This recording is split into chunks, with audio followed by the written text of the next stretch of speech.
pace. When it comes to patent law, Judge Leonard Davis has a fair amount of experience. I've handled over 1,700 patent cases in my time on the bench. Davis is about to retire as the judge for Tyler's division of the Eastern District of Texas. He told me that every day when he looks at his cell phone, he notices technology that's been argued over in his courtroom. Technical aspects can be learned. You just can't let them intimidate you. Technical aspects doesn't do justice to the cases Davis has seen.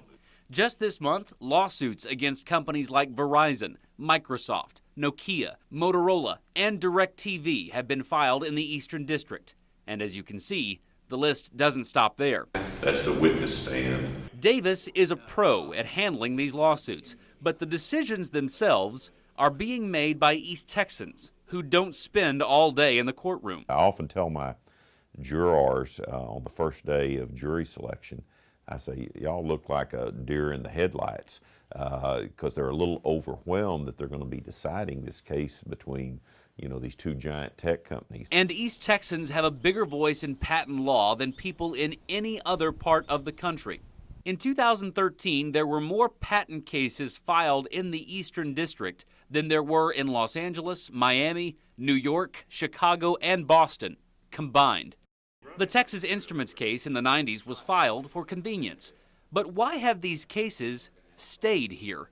It's a normal thing in East Texas to resolve a case by having a trial. That's not normal in other parts of the country, and that's something I'm very proud of. Attorney Michael Smith of Marshall has been on the plaintiff, defendant, winning and losing side of patent cases in the Marshall court. And he says the big reason the cases keep coming to East Texas is the speed in which they're handled. Lawyers in the Eastern District call it the rocket docket. The courts are trying to find a way to get these cases prepared and tried inexpensively enough that the resolution can be based not on the cost of litigation, but on the merits of the patents at issue. Still, critics of the Eastern District say it's a haven for patent law because the juries are plaintiff-friendly. In February of this year, in this Tyler courtroom, a jury awarded more than $500 million to a Tyler-based company called SmartFlash, who was suing Apple for patent violations. I want you to come along with me and enjoy the European promotional tour, and I really hope you enjoy the SmartFlash experience. The jury saw this commercial from several years ago featuring Britney Spears as evidence of SmartFlash's efforts to commercialize their idea. Thanks to Apple's involvement and the large sum, the ruling made national news.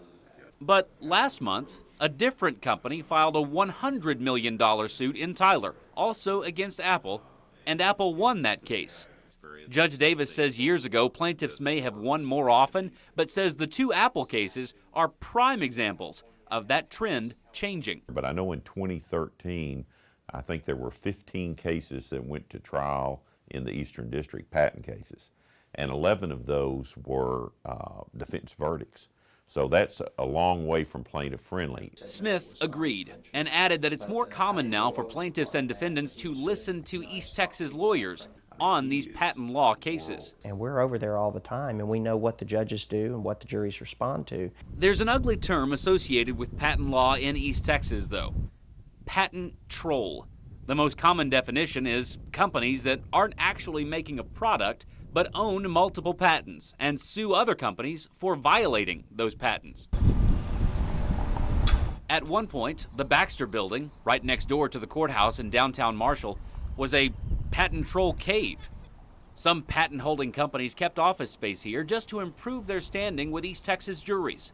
So you would come in, and this was all a big open area. Smith, whose office is in a renovated shoe store across the square, says that trend has since changed in Marshall, largely because it's a bad idea. If the jury finds out you've got an empty office in Marshall and you're trying to claim you're local, they're going to fry you. But we found another renovated old building in Marshall. It's being used because of patent law, but it's not a patent troll company. Welcome to the main laboratory prototyping room of 501 Technologies. Alan Loudermilk is a patent attorney. He owns the old Coca-Cola building in Marshall and runs 3 businesses out of it. They manufacture products here.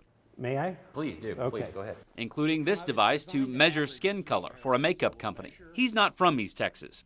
He came here 6 years ago because of a patent lawsuit, because he'd heard the court handled cases quickly. He learned there's more to the Eastern District than speed. The judges and the clerks really, really work hard, and they're as knowledgeable about patent law as anywhere. His experience with that case showed him that it would be worth it to have an office space in Marshall, not just the tiny space that other companies were renting. Now he spends about a third of the year living and working in this old building. In addition to making products, he helps entrepreneurs determine if their patents are being infringed.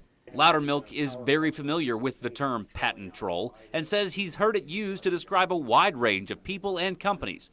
But he says it's a term that shouldn't be used, especially to attack someone who had an idea. I think we've got to look beyond the label to see what that person did.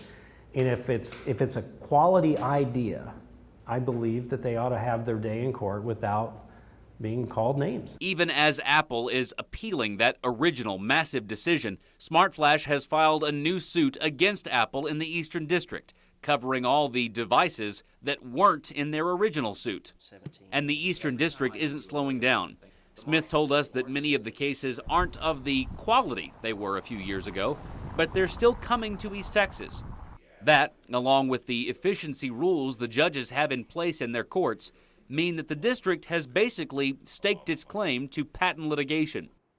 But Judge Davis tells us that because all patent law starts with an idea, you never know what kind of suit might be coming next. We may see a resurgence in oil and gas litigation with the, depending on what the price of oil is doing, or some other field we haven't even thought about yet.